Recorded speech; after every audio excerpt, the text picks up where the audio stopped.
وہ ہر ملنے والے سے صرف ایک ہی درخواست کیا کرتے تھے کہ آپ میرے لیے دعا کریں کہ میرا خاتمہ ایمان پر ہو۔ لوگ انہیں خوشحالی کی، ترقی کی، صحت اور عہدے کی دعائیں دیتے تھے، لیکن وہ اسے روک کر فرماتے کہ آپ کی دعا سر آنکھوں پر، لیکن مہربانی فرما کر آپ میرے لیے صرف اتنی دعا کریں کہ اللہ تعالیٰ مجھے عبدالغفور جیسی موت نصیب کر دے۔ ہم حیران ہو کر پوچھتے تھے کہ سر یہ عبدالغفور کون تھے؟ وہ ہمارا سوال ہنس کر ٹال دیتے تھے۔ عزیز صاحب کو اللہ تعالیٰ نے ہر لحاظ سے نواز رکھا تھا۔ وہ اعلیٰ تعلیم یافتہ تھے۔ 1970 عیسوی کی دہائی میں ہارورڈ یونیورسٹی سے بزنس کی ڈگری کر کے آئے تھے۔ وہ صاحب علم بھی تھے، کتابوں کے ڈھیر پر سوتے اور کتابوں کے کمبل میں جاگتے تھے۔ دنیا میں جو بھی اچھی کتاب شائع ہوتی تھی وہ عزیز صاحب تک ضرور پہنچتی تھی اور عزیز صاحب اسے گھول کر پی جاتے تھے۔ اللہ تعالیٰ نے انہیں صحت کی نعمت سے بھی نواز رکھا تھا۔ وہ 72 سال کی عمر میں 22 سال کے نوجوانوں کا جسم لے کر پھرتے تھے۔ انہیں زندگی میں کبھی سر درد تک نہیں ہوا تھا۔ وہ پیدائشی امیر بھی تھے، والد صاحب زمیندار بھی تھے اور صنعت کار بھی تھے۔ وہ فلور ملوں کے مالک تھے۔ وہ اپنی گندم پیس کر بیچتے تھے اور کروڑوں روپے کماتے تھے۔ والدین کی واحد اولاد تھے، چنانچہ خاندان کا تمام مال و دولت اور سارا اثاثہ انہیں منتقل ہو گیا، اور اللہ تعالیٰ نے انہیں سعادت مند اور پڑھی لکھی اولاد سے بھی نواز رکھا تھا۔ چنانچہ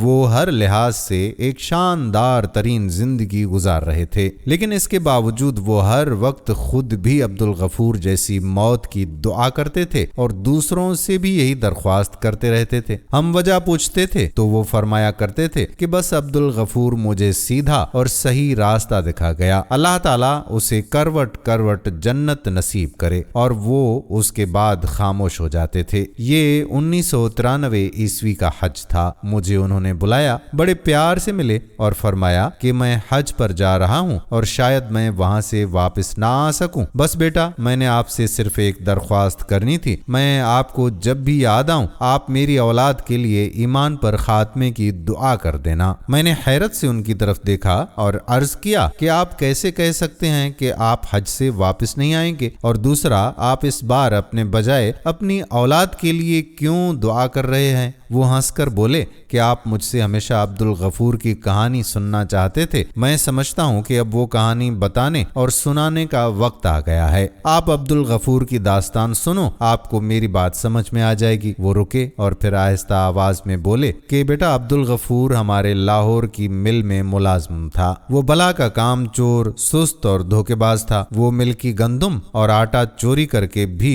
بیچ دیا کرتا تھا، کام میں بھی سستی کرتا تھا اور وہ جی بھر کر نکھٹو بھی تھا۔ ہم نے کئی بار اسے نکالنے کا فیصلہ کیا، لیکن پھر میں اپنے والد کی وجہ سے رک جاتا تھا۔ میرے والد نے نصیحت کی تھی کہ میرے بعد کسی ملازم کو نوکری سے نہیں نکالنا۔ عبدالغفور مجھے والد کی طرف سے ورثے میں ملا تھا، چنانچہ میں اسے برداشت کرنے پر مجبور تھا۔ عبدالغفور کو زندگی میں کسی نے کبھی نماز پڑھتے دیکھا تھا اور نہ ہی کوئی نیکی کا کام کرتے دیکھا تھا۔ وہ دبا کر سگریٹ بھی پیتا تھا اور چرس بھی۔ وہ پوری زندگی مقروض بھی رہا تھا۔ ہم ہر سال اپنے ایک ملازم کو حج پر بھجواتے تھے۔ ہم اس ملازم کے تعین کے لیے قرآن اندازی کیا کرتے تھے۔ ہم نے ایک سال قرآن اندازی کی، عبدالغفور کا نام نکل آیا۔ ہم نے اسے حج کی پیشکش کی، لیکن اس نے انکار کر دیا۔ لوگوں نے اسے بہت سمجھایا، لیکن وہ نہیں مانا۔ چنانچہ ہم نے دوسرے ملازم کو بھجوا دیا۔ اگلے سال پھر اس کا نام نکل آیا۔ عبدالغفور نے اس سال بھی انکار کر دیا۔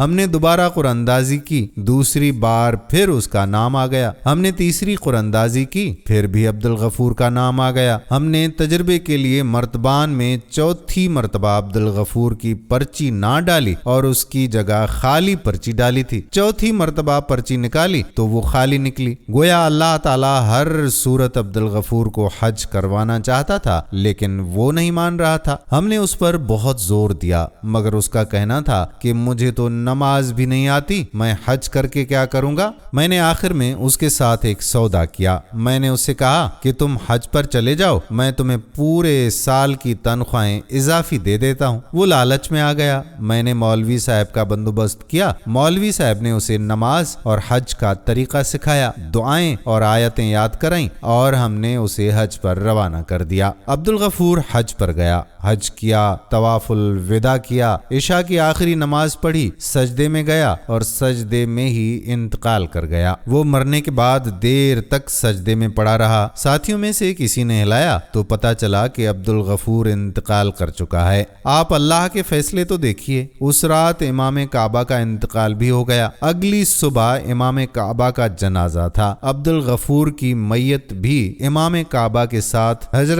اسود کے سامنے رکھ دی گئی اور لاکھوں حاجیوں نے اس کا جنازہ پڑھا۔ ہمیں اطلاع دی گئی، ہم سے نعش کے بارے میں پوچھا گیا۔ ہم نے اس کی بیگم سے پوچھا۔ بیگم کا کہنا تھا کہ اللہ تعالیٰ نے اگر اسے خانہ کعبہ بلایا ہے تو پھر اس کی تدفین بھی مکہ المکرمہ میں کر دی جائے۔ ہم نے اس کی تدفین کی اجازت دے دی اور یوں وہ مکہ مکرمہ میں دفن کر دیا گیا۔ میں اس کے نصیب پر حیران رہ گیا۔ میں اس کی بیگم کے پاس گیا اور اس سے عبدالغفور کی خوش بختی کی وجہ پوچھی۔ بیگم نے ایک عجیب بات بتائی۔ اس کا کہنا تھا کہ میرے خاوند میں کوئی خوبی نہیں تھی، اس نے زندگی میں کبھی کوئی نیکی نہیں کی تھی۔ میں خود حیران تھی کہ اللہ تعالیٰ نے اسے کس نیکی کا صلہ دیا۔ میں کئی دن تک سوچتی رہی، پھر مجھے اچانک اس کی ایک اچھی عادت یاد آ گئی۔ اصل میں ہمارے محلے میں ایک خوبصورت بیوہ ہے، یہ جوانی میں بیوہ ہو گئی تھی۔ محلے کے تمام لوفر اس پر بری نظر ڈالتے تھے۔ اس کی 2 چھوٹی بیٹیاں تھیں۔ مکان اس کو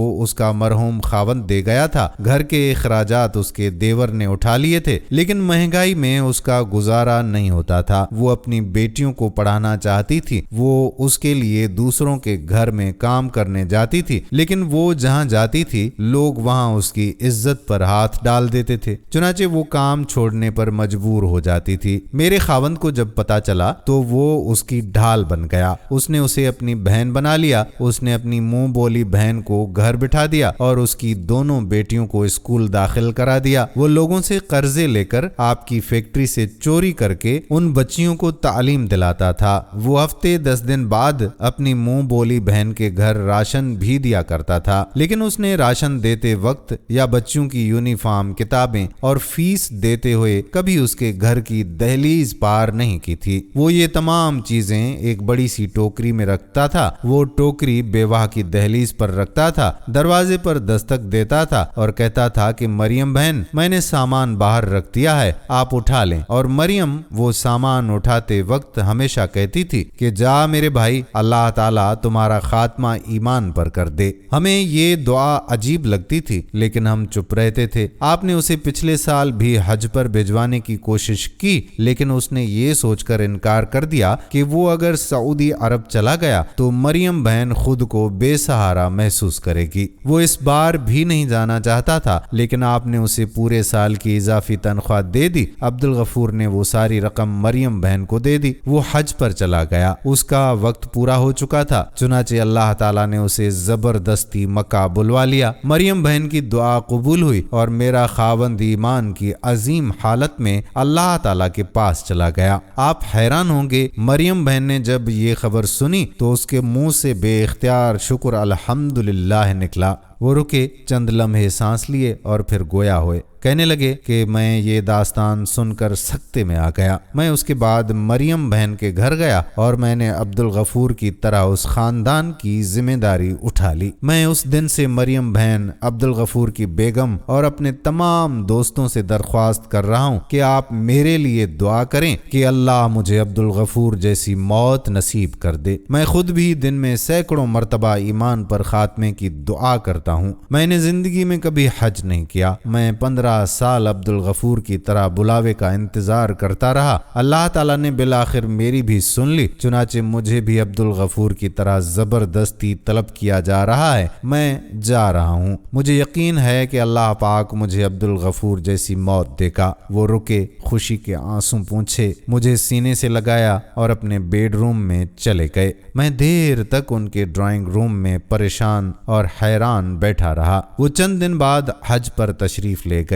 حج کیا، مدینہ منورہ تشریف لے گئے، عشاء کی نماز کے لیے مسجد نبوی گئے، سجدے میں گئے اور اللہ تعالیٰ نے انہیں بلا لیا۔ وہ جنت البقیع میں صحابہ کرام کی قربت میں دفن ہوئے۔ اللہ تعالیٰ نے انہیں عبدالغفور کی سی موت نصیب کر دی۔ اللہ اکبر۔ اللہ سے دعا ہے کہ اللہ پاک ہم سب کا بھی ایمان پر خاتمہ فرما دے، آمین۔ دوستو، امید کرتے ہیں کہ یہ دلسوز کہانی آپ کو ضرور پسند آئی ہوگی اور اپنے دوست و احباب کے ساتھ اسے شیئر بھی کریں گے۔ آنے والی ویڈیو تک اپنے میزبان قادر بخش کلہوڑوں کو اجازت دیجیے۔ فی امان اللہ۔